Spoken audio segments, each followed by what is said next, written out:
A monster relentlessly follows a specific target, never leaving them alone. A girl named Annie became its victim and tragically died. Now, the protagonist of the film, Jay, is also its target. Jay has recently started dating a guy named Hugh. One day, the two decide to attend a concert together. Before the show begins, they play a guessing game. Jay scans the crowd, picks someone, and asks Hugh to guess who she chose. After a moment of thought, Hugh points to a girl standing at the door, wearing a yellow dress. Jay turns around, only to find there's no one there.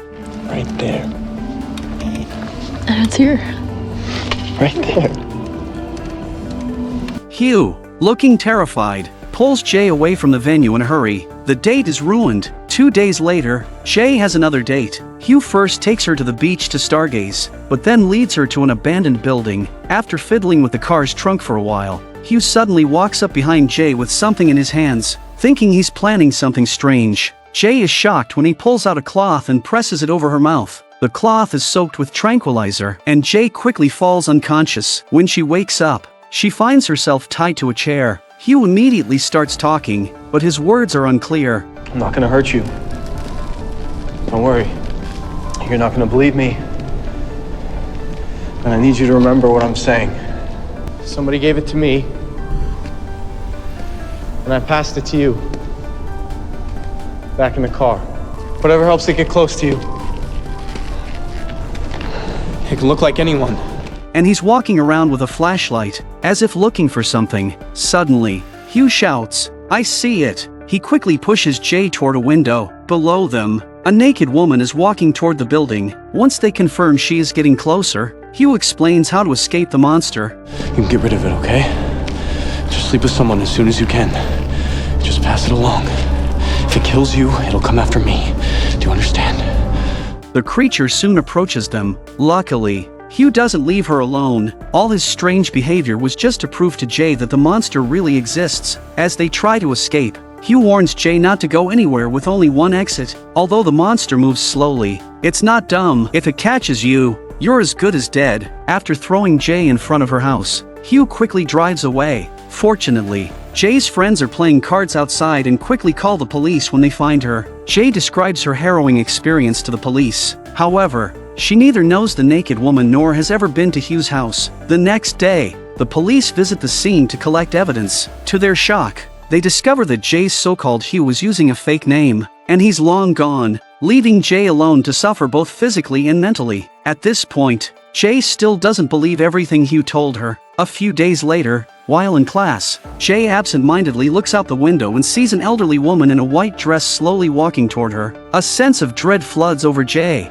and she quickly gathers her things and heads for the exit, cautiously watching her surroundings. Suddenly, the old woman is behind her. Clearly, only Jay can see the old woman. Realizing something is wrong, Jay turns to her friends for help. She begins to believe Hugh's words, that the monster has now passed on to her. Her sister, seeing how distressed Jay is, tries to tell their mother, but Jay refuses. At that moment, Paul offers to stay with Jay that night. As night falls, the girls are upstairs in the bedroom, while Paul keeps watch on the couch in the living room. Not long after, Jay runs downstairs, holding her blanket. The two start talking about their childhood memories. The conversation turns awkward, but suddenly, the sound of shattering glass interrupts them. Terrified, Jay curls up, while Paul checks the source of the noise. It turns out the glass in the kitchen has been broken, but there's no sign of anyone breaking in. Jay insists they should call the police, as the monster can only be seen by her. Paul rushes upstairs to inform Jay's sister, but Jay, afraid to stay alone, checks every room.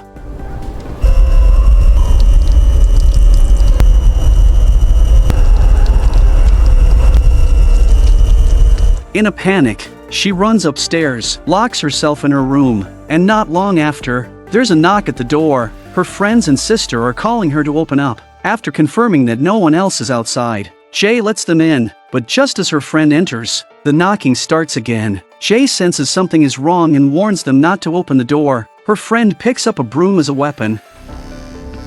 No, it's me.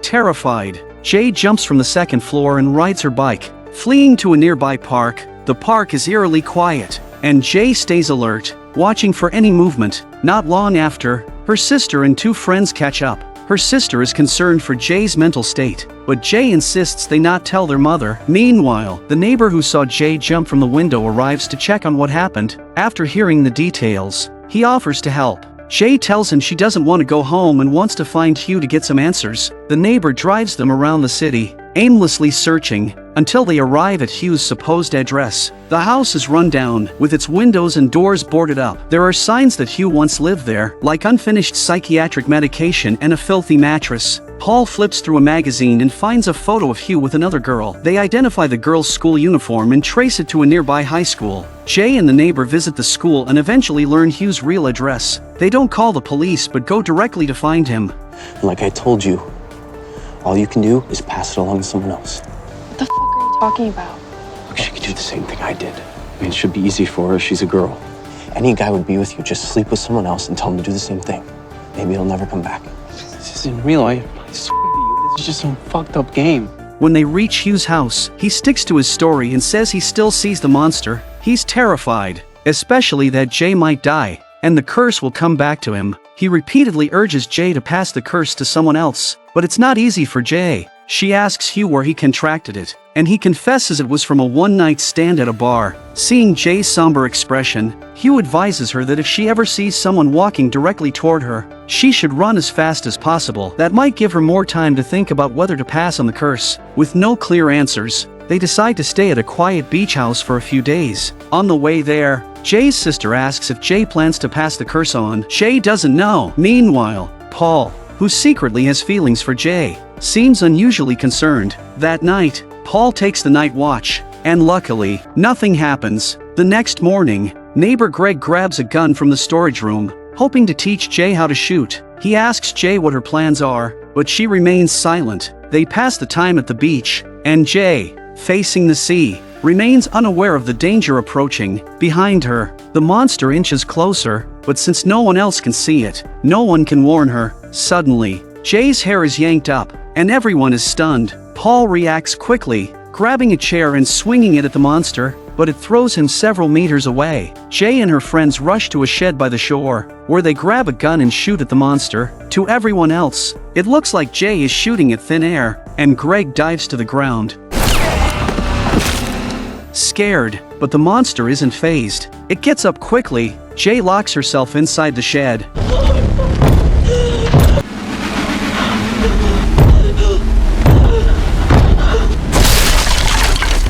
But the monster keeps changing forms. Realizing she can't escape, she runs through a side door and jumps into the car, leaving her friends behind. Panicking, she glances back to see if the monster is still chasing her, but to avoid hitting an oncoming vehicle, she swerves, crashing into a cornfield. She wakes up in a hospital, surrounded by her mother and friends, but she still feels unsafe, especially with the footsteps she hears outside the room. Unable to bear the torment, Jay decides to pass the curse to someone else, and she targets Greg. Greg is eager to accept. That night, after everyone leaves, Jay and Greg eagerly transfer the curse. Afterward, Jay feels a sense of relief as their relationship shifts from awkwardness to bold affection, much to Paul's dismay. Surprisingly, Greg doesn't see the monster for 3 days. Although he says he believes Jay, deep down, he remains skeptical. Meanwhile, Jay remains on alert, observing Greg's actions. Her 3 friends also keep a close eye on him. Have you seen anything? One night, Jay watches from upstairs as Greg's house is surrounded. She finally sees the monster again, heading straight for Greg's house.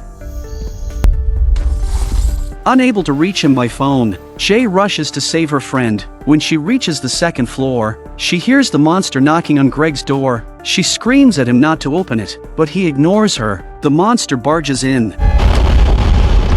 and Jay finds Greg already dead. With Greg's death, the curse returns to its previous owner. Terrified, Jay rushes downstairs, grabs her car, and speeds off, stopping only when she reaches a small grove. Once she's sure the monster isn't following, Jay falls asleep from exhaustion. The next morning, she's woken by the sounds of laughter from a nearby boat. She followed the sound to the shore and saw a speedboat floating on the sea not far away. With 3 men on board, a wicked thought crossed Jay's mind. She stripped off her outer clothes, unfazed by the cold water, and swam determinedly towards the boat. The death of her friend had shaken her deeply, and the relentless need to rid herself of the monster consumed her thoughts. So, she passed the curse on to the 3 men on the boat. Exhausted, she returned home, only wanting to sleep. But soon after, Paul showed up. Upon hearing about her friend's death, he immediately sought Jay out, hoping she'd transfer the curse to him. He boldly confessed his love for her and tried to prove it with his actions, but Jay rejected him coldly.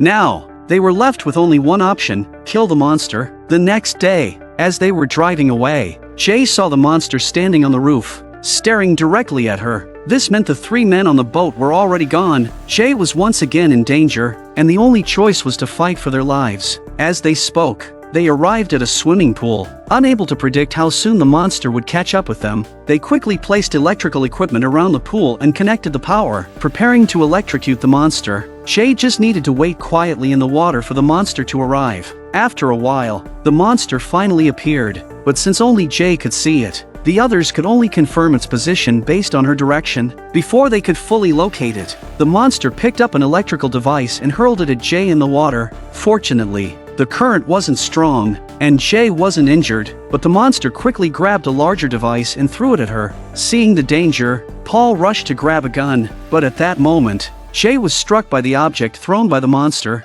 As Paul adjusted his aim, he missed the monster and instead hit a distant friend. Paul fired again, hitting the monster's hand. Jay's sister found a large towel and threw it over the monster. Paul aimed at the monster's head and fired. The monster's head sank into the water, and Jay quickly swam toward the shore. Terrified, they had underestimated the monster's strength and forgotten that it wasn't afraid of guns. Before Jay could climb up, the monster grabbed her ankle. As she was dragged back toward the pool's bottom, Paul fired again. Fortunately, the third shot hit its mark, and Jay was saved, but the monster had already disappeared, leaving only a trail of spreading blood. They couldn't be sure whether the monster was truly dead. To be safe, Jay and Paul performed the curse transfer ceremony, something Paul had wanted all along. Afterward, Paul considered passing the curse to someone else, but ultimately decided against it. However, their brief period of calm didn't last long. The monster reappeared behind them, and that's where the film ends, with them still awaiting the endless torment.